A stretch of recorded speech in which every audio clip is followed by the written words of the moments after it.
नमस्ते दोस्तों, मैं सुधा अपने चैनल शौकर कविता पे आप सभी का हार्दिक स्वागत करती हूँ। वीडियो स्टार्ट करूँ उसके पहले आप सबसे गुजारिश है कि अगर आप लोगों ने मेरे चैनल को सब्सक्राइब नहीं किया है तो प्लीज़ जल्दी से सब्सक्राइब कर दें, साथ ही बेल आइकन भी दबा दें ताकि मेरा वीडियो सबसे पहले आप तक पहुँच सके। जिस टॉपिक के साथ आपके सामने दोस्तों आज रूबरू हो रही हूँ वो है पर्यावरण। 5 जून यानी विश्व पर्यावरण दिवस। ये हम सभी इस डेट को सेलिब्रेट करते हैं। शुद्ध पर्यावरण हम सब के लिए कितना ज़रूरी है ये इससे आप सब भली भांति पहचानते हैं। तो प्रस्तुत है मेरी नई पेशकश विश्व पर्यावरण दिवस पर पर्यावरण। पर्यावरण ये दो शब्दों को मिलकर के बना है परि और आवरण। परि हमारे चारों तरफ और आवरण अर्थात घेरा जो हमें चारों तरफ से घेरे हुए हैं। पर्यावरण उन सभी भौतिक, रासायनिक एवं जैविक कारकों की कुल इकाई है जो किसी जीवधारी या पारितंत्रीय आबादी को प्रभावित करते हैं तथा उनके रूप, जीवन, जीविका को तय करते हैं। संयुक्त राष्ट्र द्वारा घोषित पर्यावरण के प्रति वैश्विक स्तर पर राजनैतिक और सामाजिक जागरूकता लाने के लिए मनाया जाता है। यह दिवस 1972 में 5 जून से 16 जून तक संयुक्त राष्ट्र महासभा द्वारा आयोजित विश्व पर्यावरण सम्मेलन से हुई है।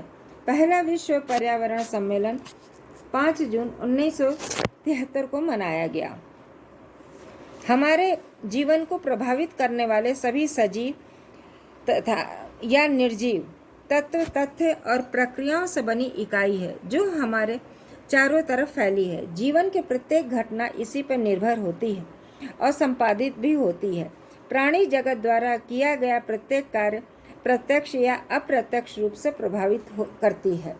शुद्ध व स्वस्थ पर्यावरण कितना जरूरी है इसी बात से अंदाजा लगाया जा सकता है कि हम आज जिस परिवेश में जी रहे हैं और सांस ले रहे हैं, अगर वह शुद्ध नहीं हुआ तो इसका दुष्प्रभाव प्राणी से लेकर जंतु जगत तक पड़ेगा। पर्यावरण को शुद्ध और स्वस्थ रखने में हम सभी की भूमिका बेहद अहम होती है क्योंकि इसका सीधा संबंध हमारे जीवन से जुड़ा रहता है। पर्यावरण को स्वस्थ बनाने में जंगल, पेड़ पौधे का बहुत बड़ा भूमिका होता है क्योंकि जिस तरह धरती का वातावरण ग्लोबल वार्मिंग के चलते धीरे धीरे गर्म हो रहा है, तो ऐसे में यह हरे भरे जंगल, पेड़ पौधे अहम भूमिका निभा सकते हैं। अतः हम सभी को इसको सुरक्षित करना होगा।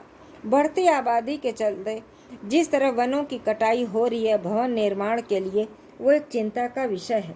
इसको नियंत्रित करना अति आवश्यक है। पेड़ पौधे स्वास्थ्य के दृष्टिकोण से बेहद खास होते हैं। वे तो स्वयं कार्बन डाइऑक्साइड लेते हैं और बदले में वे हमारे बहुमूल्य जीवन के लिए बहुमूल्य ऑक्सीजन देते हैं।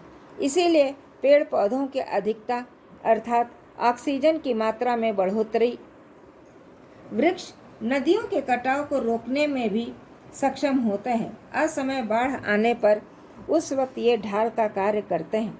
आज हम देखते हैं कि शुद्ध पर्यावरण को बनाए रखने में देश विदेशों में भी सम्मेलन अक्सर होते रहते हैं कि कैसे कौन सा तरीका अपनाया जाए तथा लोगों को जागरूक किया जा सके ताकि हम पर्यावरण को शुद्ध बना सके।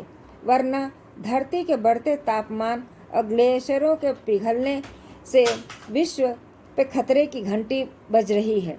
पूरे विश्व पे संकट का बादल मंडराने लगा है। अतः हमें शुद्ध और स्वस्थ सांस लेने के लिए और आने वाली पीढ़ियों को स्वस्थ रखना है तो हमें पर्यावरण को शुद्ध रखना ही होगा हर स्थिति में। अच्छी बात यह है कि आज का नागरिक जागरूक और सचेत हो रहा है और पेड़ पौधों की महत्ता को समझने लगा है। तभी हम देखते हैं कि लोग अपने घर के बालकनी में पेड़ पौधे लगाते नजर आ रहे हैं जो देखने में सुंदर तथा वातावरण को शुद्ध रखने में सहायक होता है। पर्यावरण को शुद्ध रखने की प्रक्रिया में ध्वनि, जल व धुआं प्रदूषण बाधा बनते हैं। अतः हमें इन्हें रोकना होगा। इससे व्यक्ति मानसिक थकान का शिकार बना रहेगा। जल को अर्थात नदियों के पानी को स्वच्छ और सुरक्षित रखना होगा। आज हम सबको ज़रूरत है एक स्वस्थ शरीर और समाज के लिए पर्यावरण को शुद्ध बनाए रखने की, सचेत रहने की। इसके लिए हम सभी को एकजुट होकर इस पर कार्य करने की आवश्यकता है। स्वस्थ रहें, सजग रहें, पर्यावरण को शुद्ध बनाए रखने में हमेशा अहम भूमिका निभाते रहें। धन्यवाद दोस्तों। अगर आपको ये रचना पसंद आई हो तो कृपया लाइक, शेयर और सब्सक्राइब जरूर करें और राय देने के लिए कमेंट भी जरूर करें।